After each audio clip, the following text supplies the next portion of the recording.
Hello, Ruby Shoers. We are on top of the world, quite literally, when it comes to Central Coast wine country. We are at our profiled winery for this quarter, Daou Vineyards. This is owner and winemaker Daniel Daou that I'm here with today. And as you can see, a pretty nice spot that we're hanging in today. It's beautiful in every sense of the word. You have a beautiful spot, you have a beautiful story, and you have some beautiful wines that are part of our shipment. And I certainly appreciate you letting us send these out to people. Thank you. It's our pleasure.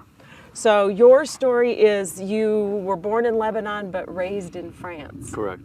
So tell me about that, because you really fell in love with wine country and becoming a vintner a long time ago. Yes, you know, growing up in France, my dad would have a bottle of wine every day on the table. You know, every meal was shared with wine.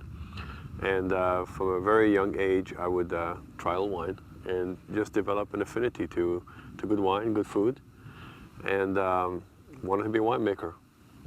So when I moved to the United States, I was 18, and it really started with me being a computer engineer, nothing to do with wine. But doesn't help to have a little success before you dive into the wine that's country, right. though. It definitely does. But even throughout my career in the high-tech industry, I was reading about winemaking. I was trying to figure out basically how to become a winemaker, and finally happened when I fell in love with Paso Robles. And you interned after you retired from the tech industry. You interned with some pretty heavy hitters in the wine world in France. Here, actually, but it was from France. My winemaker mentor, Delphine spent 5 years almost mentoring me. She was the winemaker at Chateau L'Evangile in Saint-Emilion, a beautiful chateau that makes incredible wines. And she has been at Chateau Lascombe in Margaux for probably over 7 years.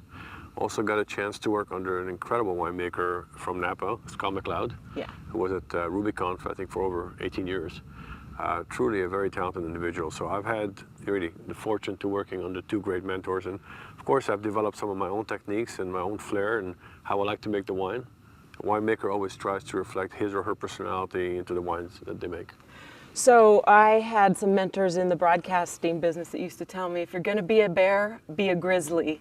That's kind of what the Douws have done. Once they decided to be in the wine business, you're going to be a grizzly, because they broke into it. Well, your first vintage was 2006. Correct. But this property's really only been around since 2007, and it's the place on the Central Coast right now. And the wines winning awards everywhere, including blind tastings in Napa. Correct, correct. No, you know, we decided to really focus on quality. So I've tried to replicate here what a first growth model does in France, from vineyard to bottle.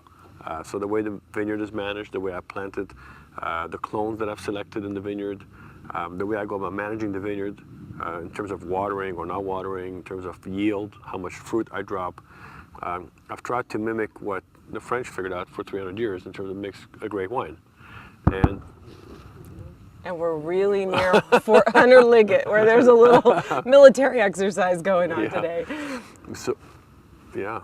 So that's what we try to do. So for instance, in France, the top wineries only use what's called vin de goutte, which is wine of best taste. It's really described in English as what's called free run. So when you only use free run, you tend to get sometimes half what your typical yield is out of 1 ton of grapes. So a typical winery will typically get about 165 gallons per 1 ton of grapes. We tend to average between 80 and 100. What that does, it allows you to have much more balance into the wine and much better tannins. So the tannins melt on your mouth, they integrate a lot better with the fruit, as opposed to coming from harder tannins that sometimes scratch your throat and bite you in the back. You won't get that in the wines that I make. And that's kind of our signature, how we like to make the wine here. Everything is first class at Daou, and you need to know the wines that you're getting in your shipment are special, and it's a testament that these are my friends that were even allowed to send you these Daou wines. And I promise you, you keep the name Daou in your head, because it is becoming quickly world famous, and I think will become more so over the next few years. So this is really exciting to be able to pour some of these today, and for you to be able to pour them at home. So we're going to start with the whites.